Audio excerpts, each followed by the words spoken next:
Hello everyone, welcome to The Drop. This is Hammad, and today we're going to be talking about spirituality. Spirituality and how that connects with self-belief. I have with me someone very special, someone who is a painter, a writer, a CEO of a startup company who has accomplished so much in her life that we can only dream of. I have with me Tanzila Khan. Thank you, Tanzila, for being with us. Thank you very much, Hammad. So Tanzila, we live in a time where spirituality is something that everyone craves. The materialistic life is not sufficient enough to quench the thirst of millennials, their hunger for deeper meaning. So before we expand our conversation, I would first like to ask you, what is spirituality in the eyes of Tanzila? I think for me, spirituality comes from actions and our choices. Unfortunately, we tend to believe that spirituality is some, long lost connection with God, or it is something that comes from above and all, which could be true. But I think for me, it has more to do with how we act in our daily life, what are our choices, and what do we consume. So Tanzila, we live in a time where millennials are experiencing a lack of spirituality in their lives. A lot of people are committing suicide, young people. How do you help them in terms of spirituality? How can spirituality inculcate in them a deeper sense of meaning in their lives?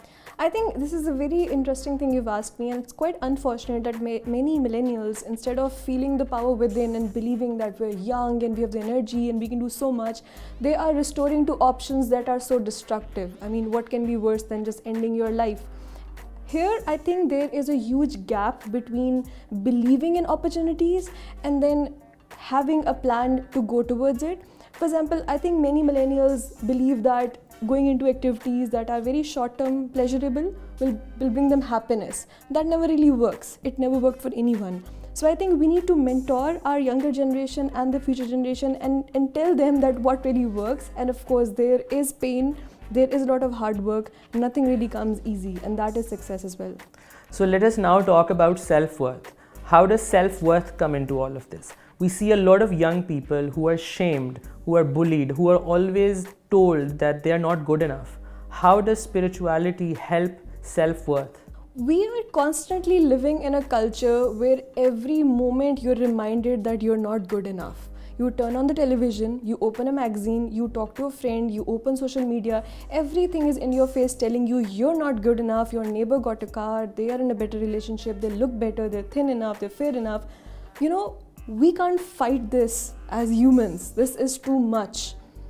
For this, you need utmost strength to believe in yourself. And by the end of the day, it really comes back down to you, how much you believe in yourself and how much you like yourself. So, and I think if I tend to follow the trends, I should be dead by now because I'll never be on the cover of Vogue. I'm not up to the standards of their standards of beauty.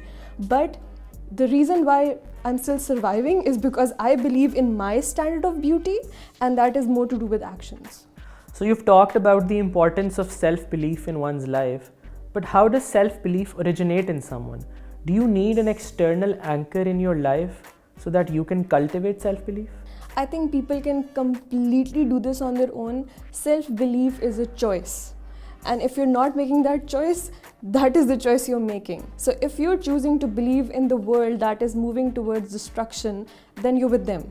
But if you choose to believe in a lifestyle and a persona that this is who I am, this is my identity, and I am good enough for myself, that's it. This is the choice you're making. So you're literally like one step away from a completely different life. Okay, excellent. But for example, I want to believe in myself. What will self-belief get me in life? We all want certain tangible, materialistic outcomes associated with a belief. How will self-belief create value in my life? One thing I find really funny is that we tend to look at peace as a life of Zen, somewhere in the mountains, you're sitting next to a water body and what are you eating? Grapes? That is not what peace is. That is so unrealistic. That doesn't even happen in movies anymore. The idea of peace is to have a balanced life.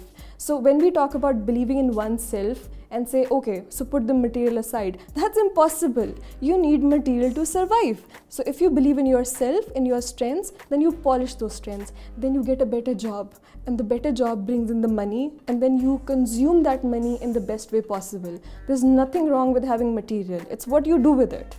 So Tanzila, let me ask you, how did self-belief come into your life? Was this something that was innate in you? Was this something that was inspired by parents or teachers? How did this journey begin for you? I think if I go quite behind and if I start thinking about my life, somewhere I made certain choices, and one belief that really saved me was the fact that we are complete individuals and we are enough for ourselves. So I talked to myself and I said, Tanzila, you've come into this world, you definitely have everything you need. You just need to explore it and figure it out. And I thought, what an exciting life that would be if I set out on a journey to explore myself. And for that, all I have to do is just hop from one hobby to another, just explore different fields, talk to so many people, get so many perspectives on myself. Isn't that exciting? So I think I was quite excited to be alive. I was quite excited to believe that there's so many flavors that I have to consume. There's so many people I need to talk to. There's so many places that I need to be at. So for me, that entire idea of self-belief came from the fact that I'm a complete person, and because of that, it's going to be a great journey ahead. So it's more like what you tell yourself about yourself. It comes from here. Okay, so let us talk about something that our viewers might feel when they look at you. If a viewer comes here and watches this program, the first impulse that they might get is that this is a person who has experienced disability, and with that disability might have gone through a series of experiences, suffering, torment, abuse, that must have led them to this place where they started believing in themselves. Is that true? Well, one very important part is that you believe about yourself what you want to believe. So my disability part comes in, that's what the people want to believe about me, but that's not what I believe about myself. In fact, if you've asked, sometimes I forget I have a disability, and I always laugh that might get me killed someday, because this is me standing on a roof, I'm like, I'm about to fly, but that won't happen. Here's the thing, what I want everyone to understand is that you create your own beliefs for yourself and the world starts to follow. You need to walk and talk and act like a king first to become a king. So let's start from us, within ourselves first, and the world follows. So Tanzila, when you share your journey with people, how do they respond? Are people receptive to what you have to share with them? Do you see positive changes coming into their lives when you share your journey of self-belief with them? I have seen behavior change towards me. For example, I wanted to be more than a king. I wanted to be a leader. I wanted to possess leadership qualities and then apply that. And I could feel that the world would follow my lead. My team would come back.